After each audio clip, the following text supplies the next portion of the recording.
শত শত বছর আগে পৃথিবীতে এমন এক বাদশা ছিলেন যাকে শুধু মানুষই নয়, পাখি, পশু, জিন সবাই মান্য করত। আজ জানব সে বিবাহ কিভাবে করছেন একজন দরিদ্র জেলের মেয়েকে, যা শুনে আপনারা অবাক হয়ে যাবেন। সুলাইমান আলাইহিস সাল্লাম, তিনি ছিলেন আল্লাহর নবী এবং পৃথিবীর সবচেয়ে ক্ষমতাবান শাসকদের একজন। তার পিতা ছিলেন বিখ্যাত নবী ও রাজা হজরত দাউদ আলাইহিস সাল্লাম।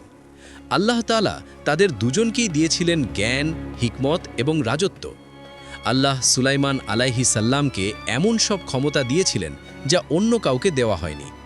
ছোটবেলা থেকেই সুলাইমান আলাইহিস সাল্লাম ছিলেন অত্যন্ত বুদ্ধিমান। তিনি বাতাসকে নিয়ন্ত্রণ করতে পারতেন। তার রাজ্যে জিনদের একটি বিশাল বাহিনী ছিল। এই জিনরা তার জন্য বড় বড় প্রাসাদ, দুর্গ এবং সমুদ্রের নিচ থেকে মুক্তা তুলে আনত। তারা বিশাল নির্মাণ কাজও করত।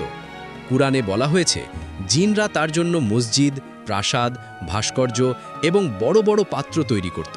কিন্তু তারা কখনো তার আদেশ অমান্য করতে পারত না, কারণ আল্লাহ তাদেরকে তার অধীনে রেখেছিলেন। সুলাইমান আলাইহিস সাল্লাম পাখিদের ভাষা বুঝতেন। কিন্তু একদিন এই মহান বাদশার জীবনে ঘটেছিল এক আশ্চর্য ঘটনা, একটি ছোট গ্রামের একটি দরিদ্র জেলের মেয়েকে ঘিরে। একদিন সুলাইমান আলাইহিস সাল্লাম তার বিশাল বাহিনী নিয়ে ভ্রমণে বের হলেন। তার বাহিনীতে ছিল মানুষ, জিন এবং অসংখ্য প্রাণী। বাতাসের ওপর ভর করে তাদের বাহিনী দ্রুত চলছিল। হঠাৎ তিনি এক নদীর তীরে এক অদ্ভুত দৃশ্য দেখতে পেলেন। একটি সাধারণ কুঁড়েঘর, সেখানে বসে আছে এক দরিদ্র জেলের মেয়ে। মেয়েটি গভীর মনোযোগ দিয়ে আল্লাহর কাছে দোয়া করছিল। সুলাইমান আলাইহিস সাল্লাম বিস্মিত হলেন, কারণ মেয়েটির দোয়ার ভাষা ছিল অত্যন্ত আন্তরিক। তিনি তার পাখি হুদহুদকে বললেন, যাও দেখো এই মেয়েটি কে। হুদহুদ পাখি উড়ে গিয়ে খবর নিয়ে এলো। সে জানালো, এই মেয়েটি খুব দরিদ্র, তার বাবা একজন জেলে, কিন্তু মেয়েটি অত্যন্ত ধার্মিক।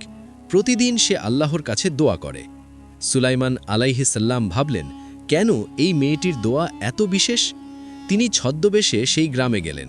গ্রামের মানুষ জানতই না তাদের মাঝে কে এসেছেন। তিনি দেখলেন মেয়েটি নদীর ধারে বসে আছে। তার হাতে একটি ভাঙা ঝুড়ি। সে মাছ সংগ্রহ করছে, কিন্তু তার মুখে ছিল অদ্ভুত শান্তি। সুলাইমান আলাইহিস সাল্লাম কাছে গিয়ে জিজ্ঞেস করলেন, তুমি এত কষ্টে থেকেও এত খুশি কেন? মেয়েটি হাসল। সে বলল, কারণ আমি জানি আল্লাহ আমার জন্য যা নির্ধারণ করেছেন তাই আমার জন্য সবচেয়ে ভালো। এই কথা শুনে সুলাইমান আলাইহিস সাল্লাম গভীরভাবে মুগ্ধ হলেন। তিনি বুঝলেন এই মেয়ের ঈমান অসাধারণ। কিছুদিন পরে তিনি আবার সেই গ্রামে এলেন। এবার তিনি মেয়েটির পরিবারের সাথে কথা বললেন। তখন জানা গেল মেয়েটি ছোটবেলা থেকেই খুব ধার্মিক।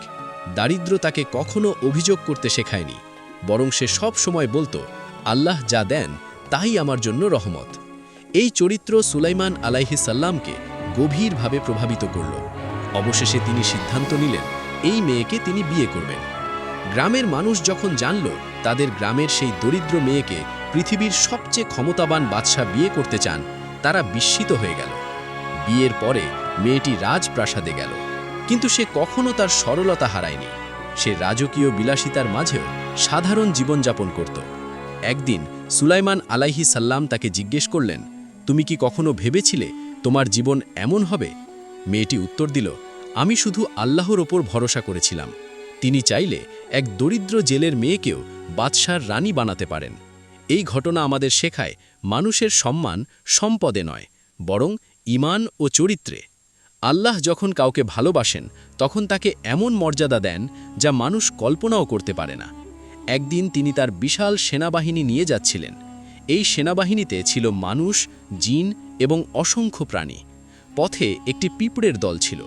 একটি পিঁপড়ে অন্য পিঁপড়েদের বলল, হে পিঁপড়েরা, তোমরা নিজেদের গর্তে ঢুকে পড়ো, না হলে সুলাইমান ও তার সৈন্যরা অজান্তেই তোমাদের পিষে খেলবে। সুলাইমান আলাইহিস সাল্লাম এই কথা শুনে মুচকি হাসলেন।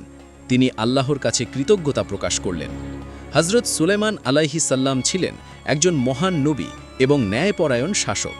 তার রাজত্ব ছিল পৃথিবীর ইতিহাসের সবচেয়ে বিস্ময়কর রাজত্বগুলোর মধ্যে একটি। তিনি মানুষকে আল্লাহর পথে ডাকতেন।